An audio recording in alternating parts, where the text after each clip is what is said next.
Is this meeting over? When will this class end? When will the waiter bring our food? When will I get a job? When will I get married? When will we have a child? When is the last time you started a sentence or a thought with when? Last month? Last week? When this video started? When will this be over? We are conditioned to want to know when. God does things differently. There is another four-letter word that God seems to love. Wait.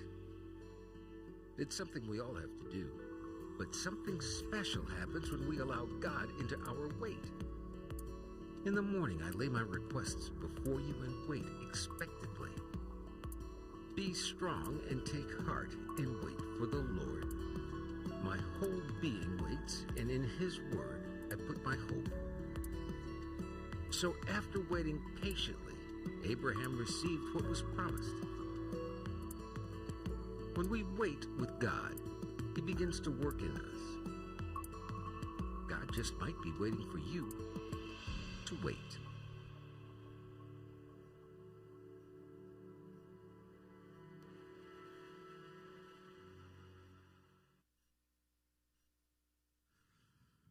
Waiting is not my favorite thing to do. Anybody enjoy waiting? Really, Doc?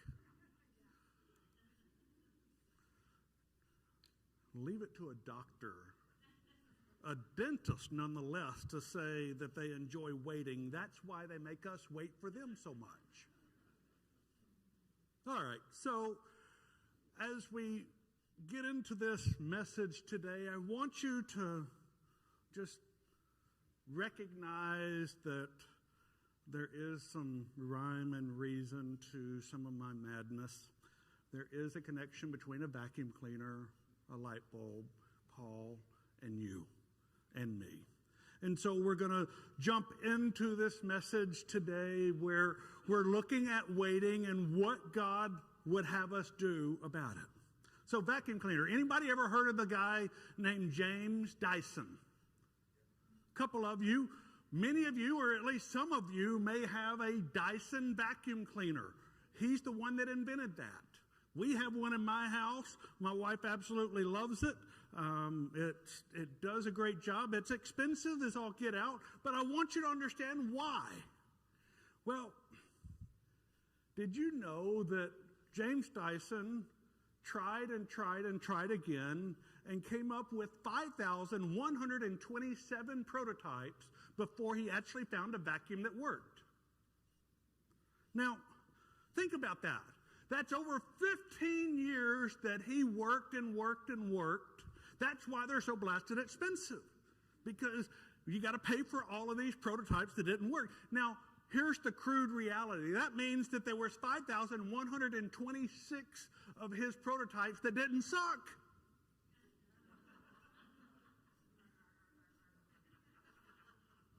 That was actually a halfway decent one, wasn't it?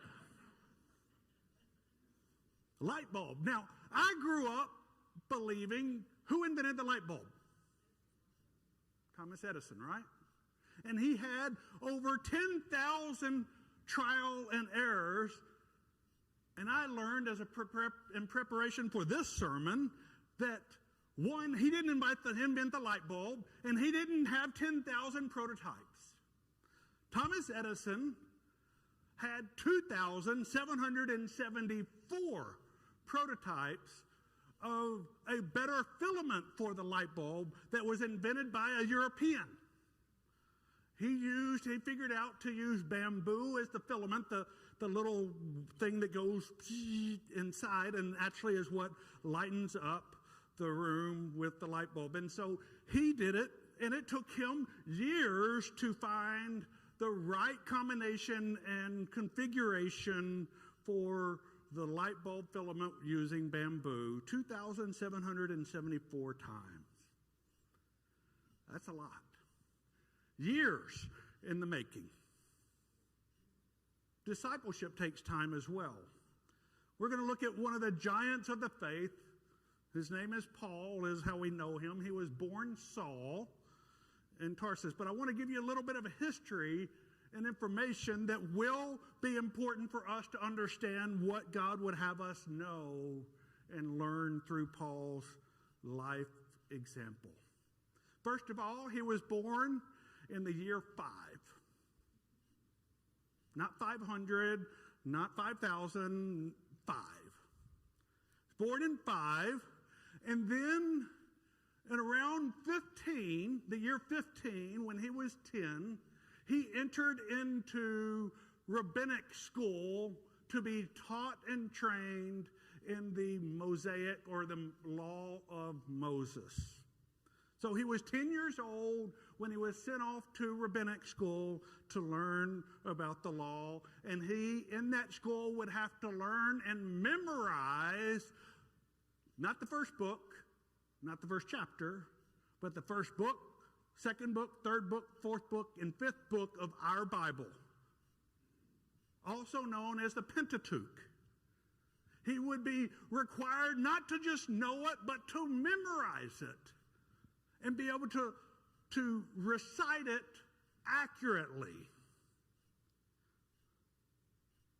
He became a Pharisee at the age of 26, which would have landed in around 31, a year after Jesus' crucifixion that happened around the year 30. Okay? Y'all with me so far? So, born at 5, 15 he goes to school, 31 he comes out of school and joins the Pharisees, the sect of Judaism that believed in a strict adherence to the Mosaic law. And he did this starting at 26 years old. And then a year later, about 2 years after Jesus' crucifixion in 32, he attended what is probably his first stoning of a Christian. We see that story found in Acts. Stephen is the young man who is stoned to death. And that clicked within him something, and he began the fervent effort of making sure that anyone who said Jesus was the Messiah paid the price. He begins to persecute Christians by having them arrested and then killed for being simply followers of Jesus. That happened around the year 32, 33, and 34. In 34, we find this story in Acts chapter 9. I invite you to hear this familiar story for many of you. Meanwhile, Saul was still breathing out murderous threats against the Lord's disciples. He went to the high priest and he asked him for letters to the synagogues in Damascus, so that if he found any there who belonged to the way, Paul's there, that is Paul or Saul in this point. He changes, his name is changed by God from Saul to Paul. We'll get to that in a minute.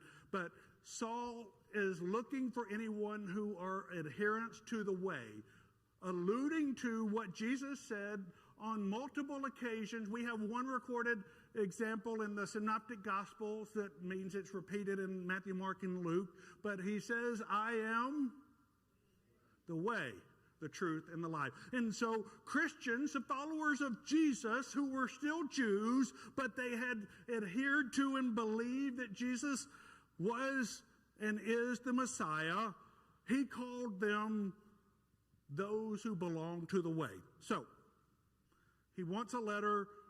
He wants to go to Damascus, find anyone, whether they're men or women, who belong to the way. We're going to pick up the story.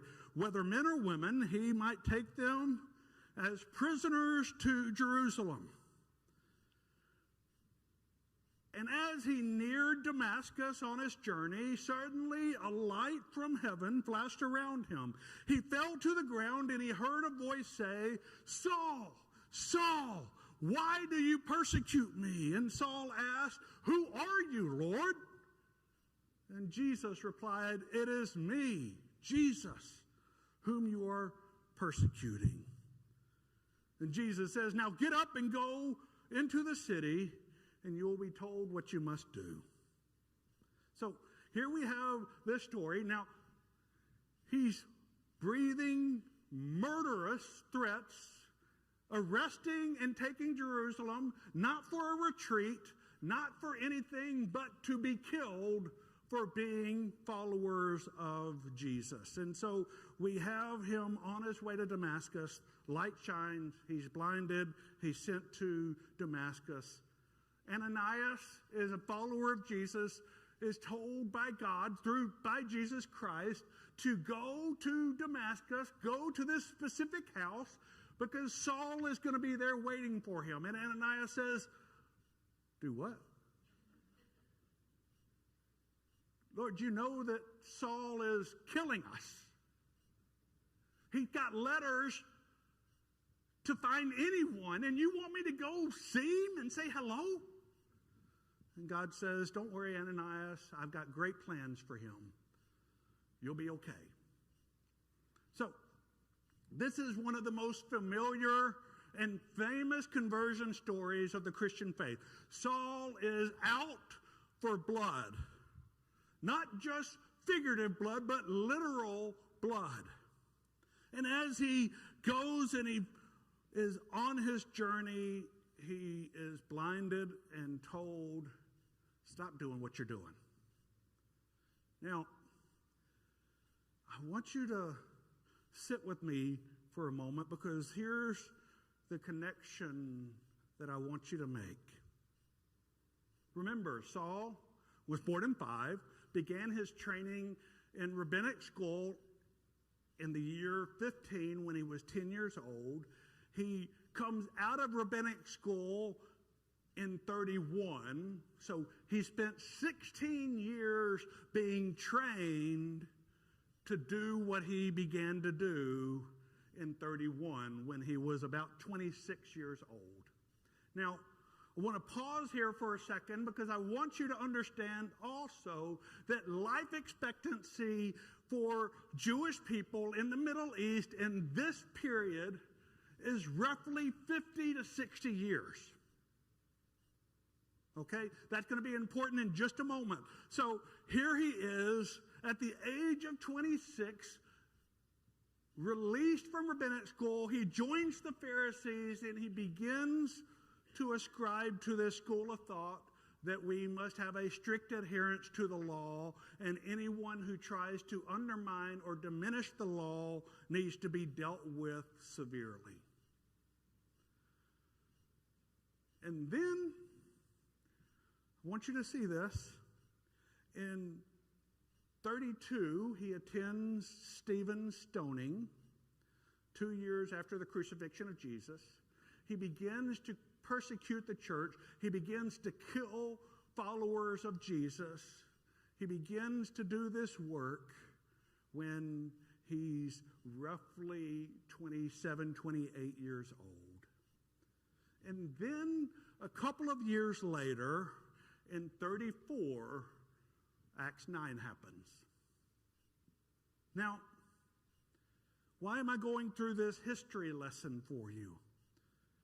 I've been troubled by something. Jesus is crucified in 30. The church begins to experience persecution at a great scale in 32. And yet Jesus doesn't intervene in just Saul. And Saul's not the only one doing this, folks. But Saul is the one in this moment. And Jesus waits 2 years before he blinds Saul and says, "Stop it." And so I've struggled with this over the years, but then something else. He turns 29.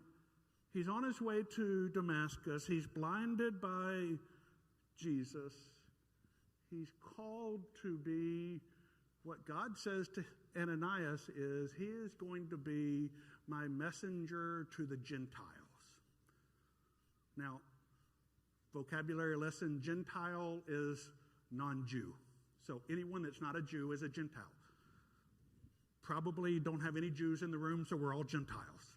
So Paul's our apostle. I want you to understand this because he is an expert. He is a Jew's Jew. He's an expert in the law, and he has been trained for 16 years in how to keep the law. And then all of a sudden, Jesus says, I want you to go talk to the people that you have sworn that you would have nothing to do with. Because a Jew that hangs out with a non-Jew is what they call ceremonially unclean, meaning he can't go to synagogue. He can't go to worship God. And now Jesus is calling him to go and deal with the unclean and tell them the good news. So here we have in 34, Saul, who then Jesus changes his name to Paul. Now, I'm going to use my college religion degree here real quick and tell you that in the original Greek, Saul and Paul are not just one letter difference. They don't rhyme in Greek. A lot of us like to think Saul was changed to Paul and it was a poetic gesture. No, it wasn't. No, it wasn't. And so here God is calling Paul to do something different. And I want you to understand something else. Remember, in the year 34, he encounters the risen Lord Jesus, and he is told by Ananias that God has plans for you to reach the Gentile people. He doesn't start his missionary journeys until the year 47. 34 to 47. 13 years for those that have math difficulties. 13 years between when he is told you're going to do something different to when he actually starts planting churches. 13 years of waiting and training. He has already had 16 years of training in the Mosaic Law. He's already memorized the first 5 books of the Bible. He can read them from his memory and quote it without having to think about it. In the beginning was the Word, and the Word was with God, as in John. In Genesis, it begins, in the beginning was God. And there was darkness. And the Spirit of God hovered over the waters. He can quote that in Hebrew, in his sleep. And now, after 16 years of preparation, he is given just a couple of years of actual work and what he was trained for 16 years. And then he's told by God, I've got a change of career for you. Everything that you thought you knew, everything you thought you needed, everything that you thought you were going to do, you're not going to do any of it. 16 years of being a Jew's Jew. Paul's words, not mine. 16 years of devotion and preparation. And God says, no, I've got something else in store for you. He goes on to say, Paul does, that I began to preach Jesus immediately. And he does. He gets converted in the year 47 when he was 42 years old, and he begins to talk about Jesus immediately, but he doesn't live into his calling until much later.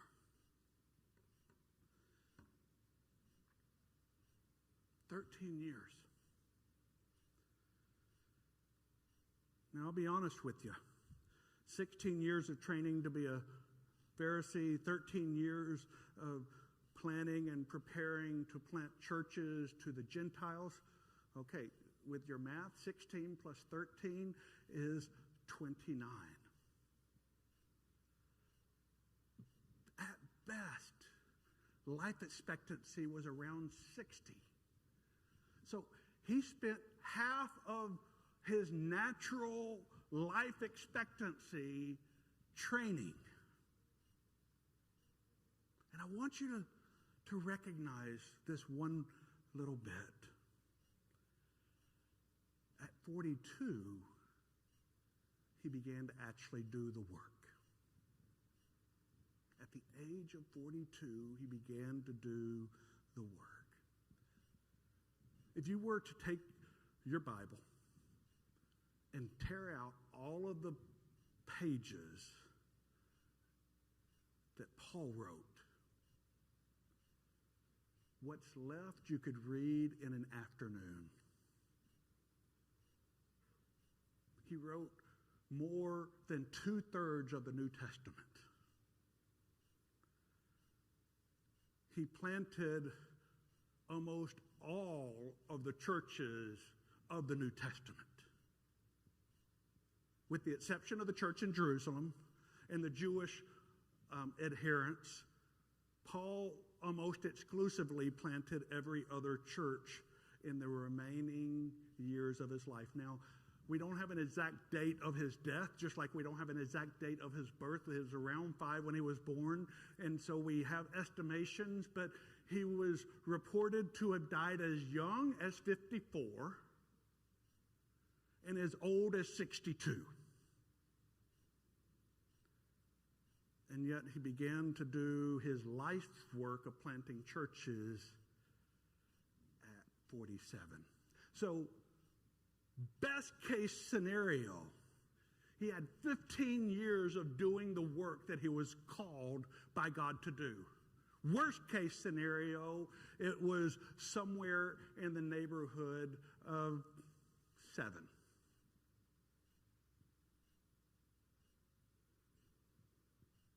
So he spent more time preparing for than actually doing.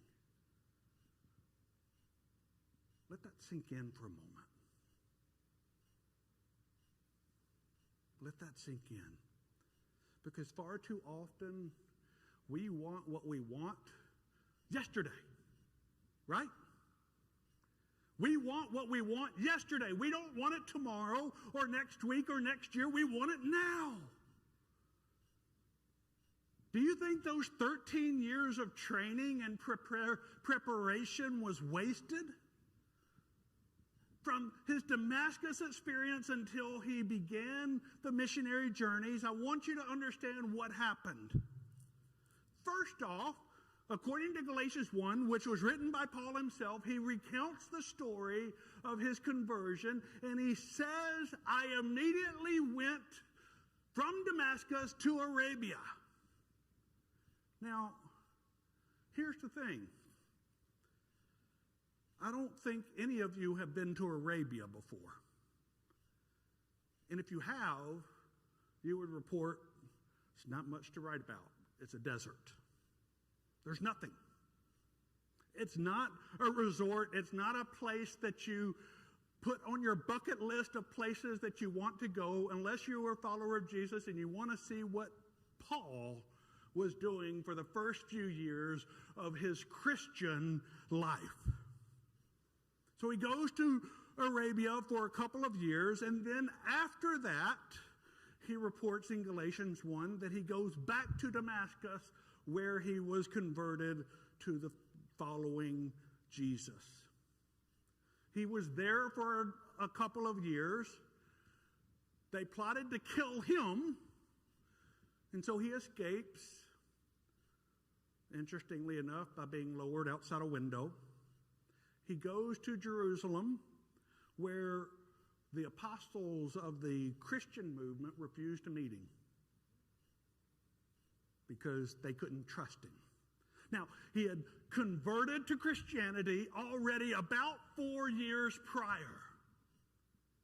And so he goes to the church, he goes to the apostles, he goes to the center of the religious world, Jerusalem, and the apostles refuse to meet with him. He finally gets in with James, the brother of Jesus. He vouches for him. He gets to meet with a few of them. And then he goes home. He goes to Tarsus. where he was born and raised, where he was trained to be a religious scholar. And he spends 9 years at home. Now, he shares that he talked about Jesus. He convinced people that he was called by God, specifically by Jesus, to talk and declare that Jesus was the Messiah. But he stayed in Tarsus for 9 years.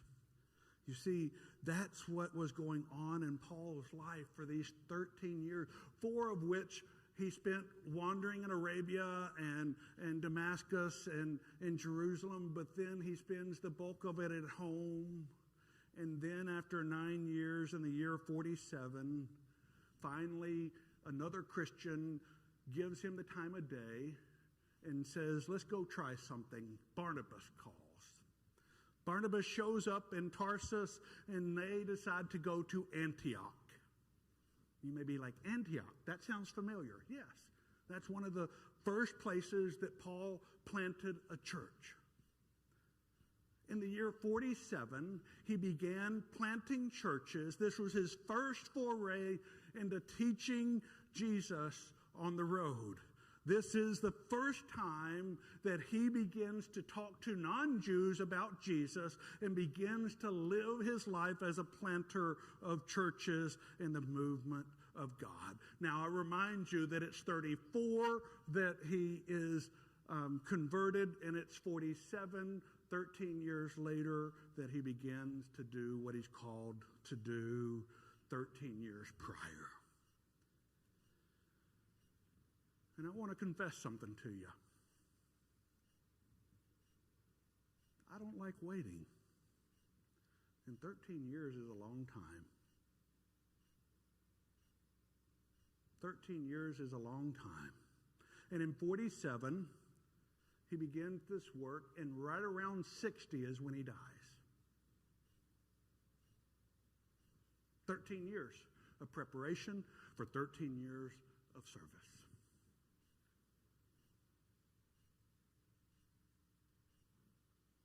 I pray frequently, and I want God to answer swiftly. Anybody else? I pray, and I want God to respond. Can you imagine what Saul or Paul was going through? Now, the thing about Paul that we know by his own admission is that he's not a patient person. And he was called to do something and then had to wait because God needed to prepare him for the work ahead. And so I want to share with you that perhaps your waiting isn't wasted time, but a time for preparation. Perhaps the time between when God calls you or you pray and when God answers is not God delaying himself or his response just to get on your nerves, but to do a work in you. Let me share with you this story. Some of you may have heard this. I just ask you to hear it with fresh ears.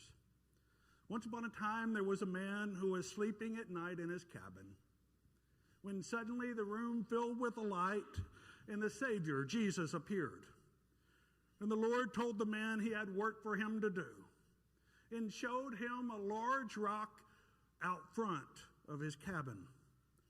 The Lord explained to the man that he was to devote his life to pushing against that rock with all of his might. And so the man did this day after day, sun up to sundown. He toiled, he pushed, and he squared his shoulders. He pushed as hard as he could. The massive stone did not move, but he pushed with all his might nonetheless. Every night he returned to his cabin, exhausted and sore and worn out, feeling as if his whole day had been spent in vain. Seeing that the man was showing signs of discouragement, Satan decided to enter the picture by placing thoughts into the man's mind, such as, "You have been pushing against this rock for a long time and it hasn't budged. Why do you keep killing yourself over this? You're never going to move it." And the man began to get the impression that his task was one that was impossible. And in fact, he was a failure.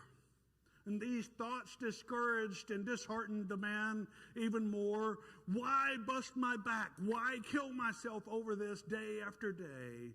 I will just put in my time, giving just the minimum effort, because that will be enough, because I'm never going to move this rock. He planned to do that until one day he decided to take the matter to prayer. And he took his troubled thoughts to the Lord. He said, "Lord, I have labored long and hard in your service, putting all my strength to do what you have asked. Yet after all this time, I have not budged this rock, not even a millimeter. What is wrong? Why am I failing?" And to this, the Lord responded with compassion. "My child, long ago, I asked you to serve me, and you accepted. I told you your task was to push against the rock with all your strength, which you have done. Never once did I mention to you that I expected you to move the rock. Your task was simply to push. And now you come to me, your strength spent, thinking that you have failed, but is it really so? Look at yourself. Look at your arms. Look at your back. Look at your legs. Do they not have muscle where there once was not? Do they not have color and callous hands? Because you have been faithful, you have become massive and hard. Through opposition, you have grown. Your abilities now surpass that which you used to have. Yet, you're right, you haven't moved the rock. But your calling was to be obedient, to push, and to exercise your faith and trust in my wisdom. And this you have done. And so now I will move the rock." Friends, perhaps we have missed the calling that God has given us. Maybe God has simply called us to push rather than to move. Perhaps God has called us to obey, and in our obedience, we are called to live differently. Your Tuesday takeaway, the way this will change your life when you look at waiting, vacuum cleaners, light bulbs, and Paul, is that when we wait, we trust that every moment of our obedience is a purposeful piece in God's grand design, not only for our lives, but for the world. Will you pray with me?